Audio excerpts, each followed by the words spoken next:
we are taking a look at another type of essay format that is on my exams as well as the College Board level exams.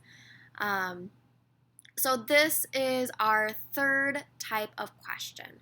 So far in our class, we've taken a look at the quantitative, qualitative kind of questions, these FRQs, these free response questions. We took a deep look at the argumentative essay, which was on my last test and is one of the more heavily weighted questions on the big College Board exam. So now we need to take a look at our last type of big essay style question. This is called our Supreme Court comparison question. This is going to be your third question that you come across on the writing portion of the AP test, and we are going to practice this, trust me, many times throughout the year.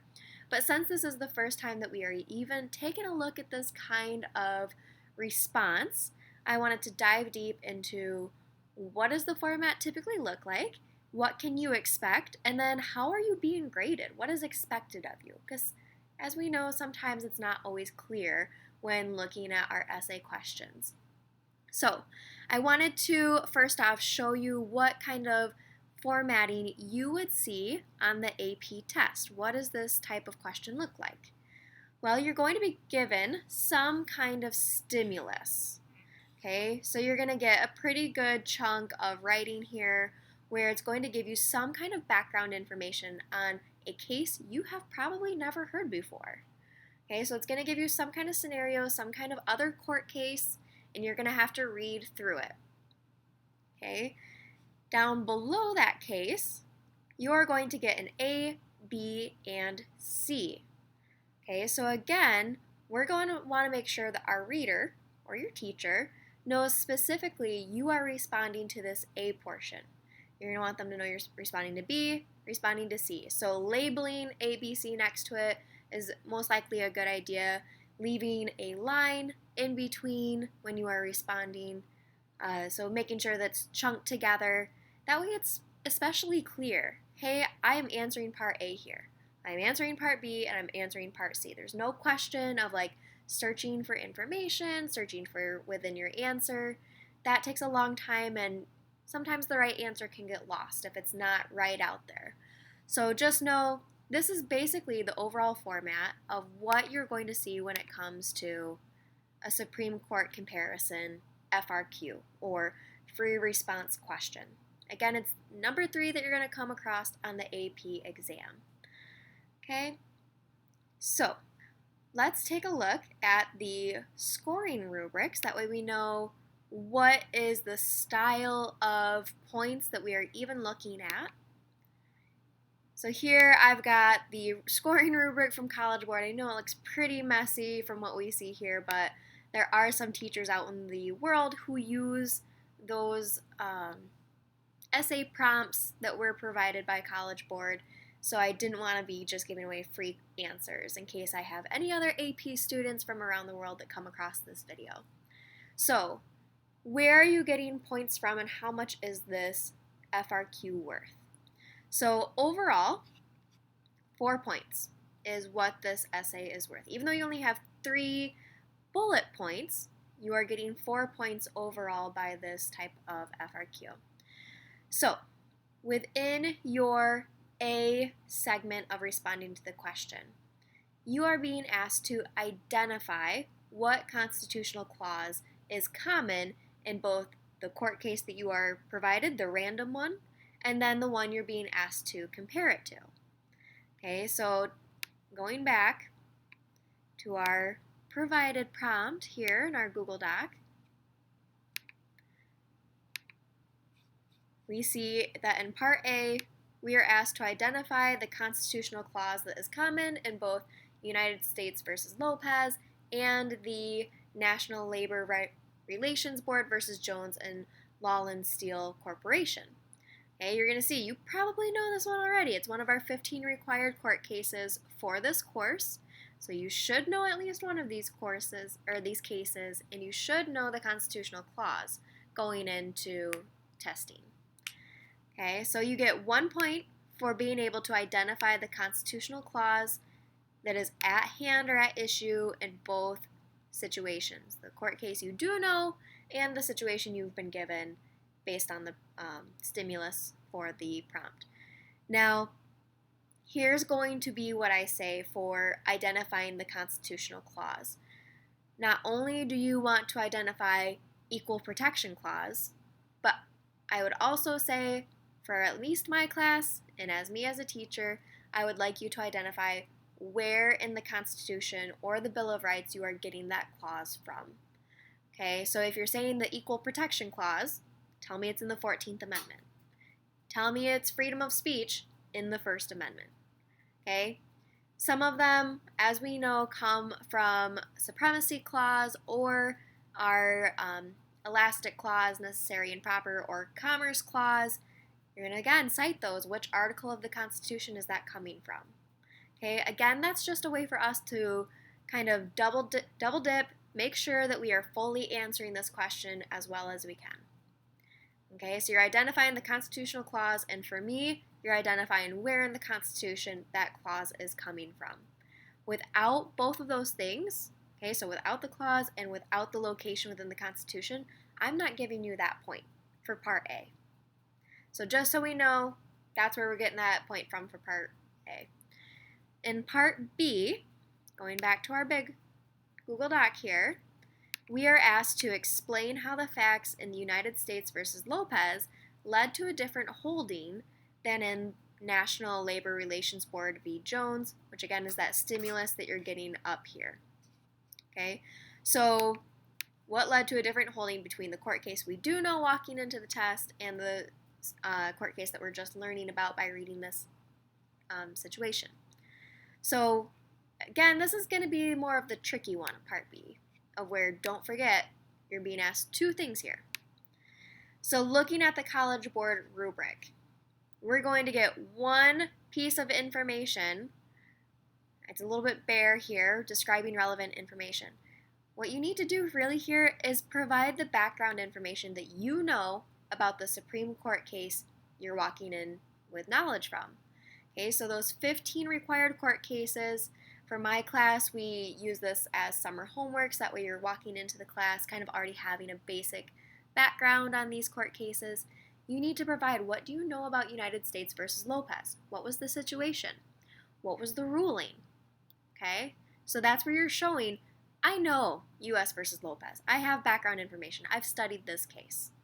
Okay, so that's the first part of B, is telling us what do we know about the required court case that we were supposed to know coming into the test. The second point for B is you're scoring 1 point for correctly explaining how it's leading to a different holding. Okay, so you're not only telling me what you know about United States versus Lopez, but then you're also rounding out why did it end up with a different ruling. Okay, so Part B is worth 2 points. Even though it's one bullet point when we look at kind of the basic format of the question, you're getting 2 points here. Again, one for explaining what do you know about one of those 15 required court cases, and then why did it lead to a different holding in the stimulus prompt you were given. Looking at Part C now. Okay, explain how the holding in the provided court case, National Labor Relations Board v. Jones and Law & Steel Corporation, how did that affect the balance of power between the states and the national government?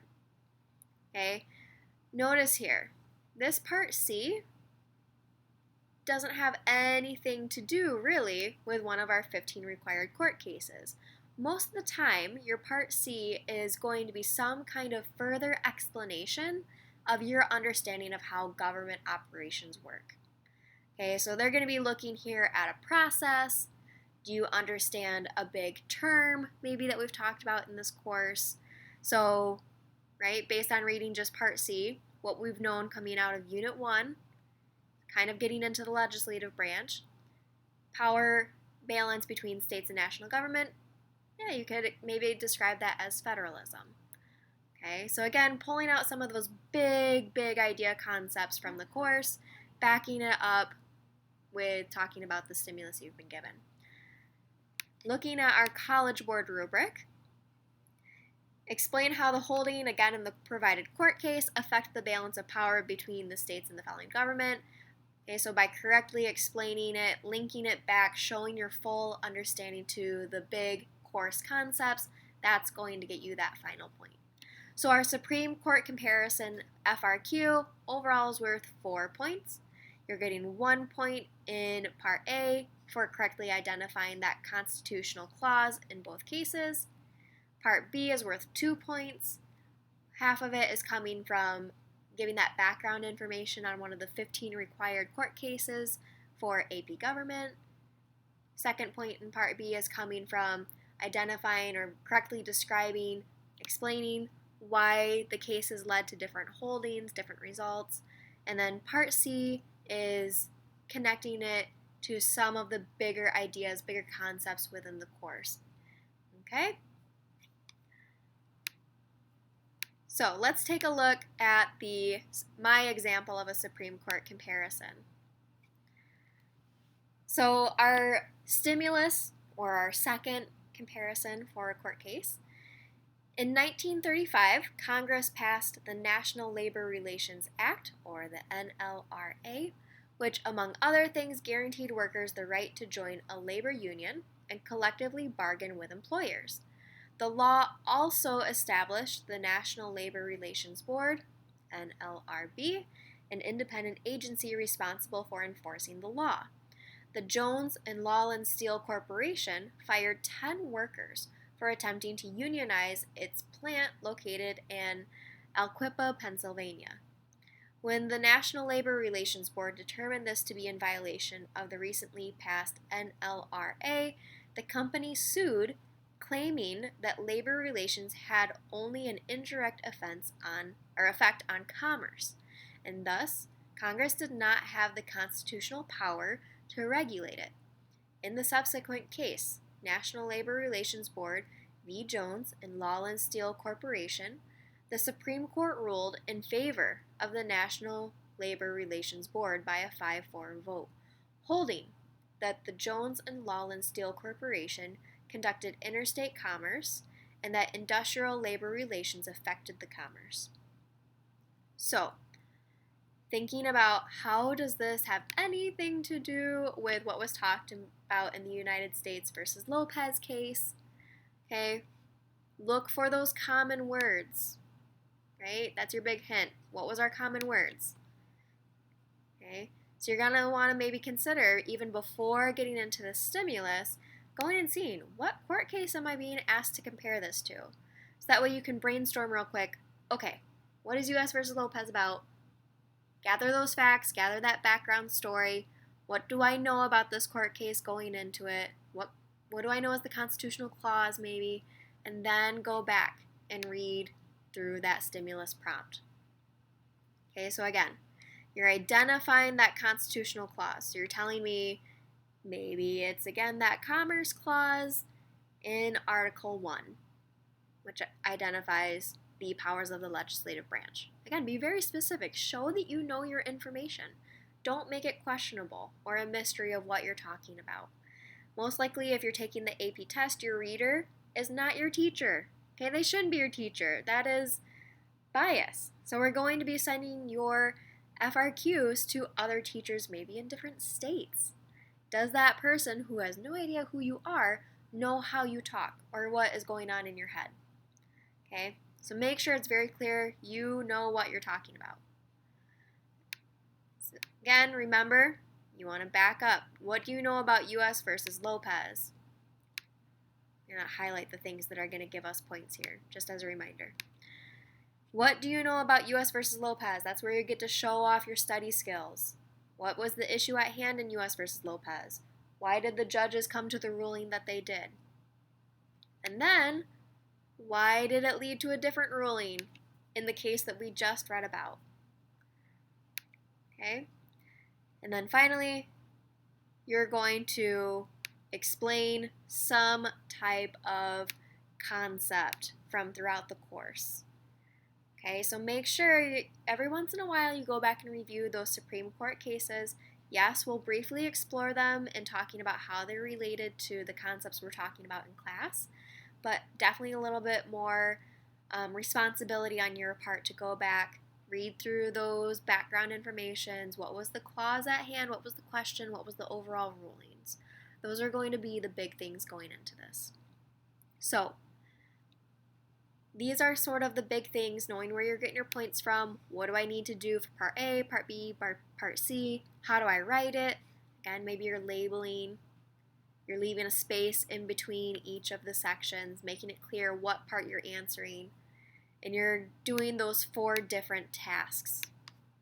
Okay, you're identifying, you're explaining not only the case, but why it led to a different holding, and you're then again explaining in part C whatever concept they're asking you to expand upon. Okay, so what we're doing in class now is we are going to get a new prompt, a new court case, and then I'm going to ask you to work off of that grading rubric and try to write the best FRQ SCOTUS comparison that you can. Okay, so good luck. Let me know how I can help or if you have any questions.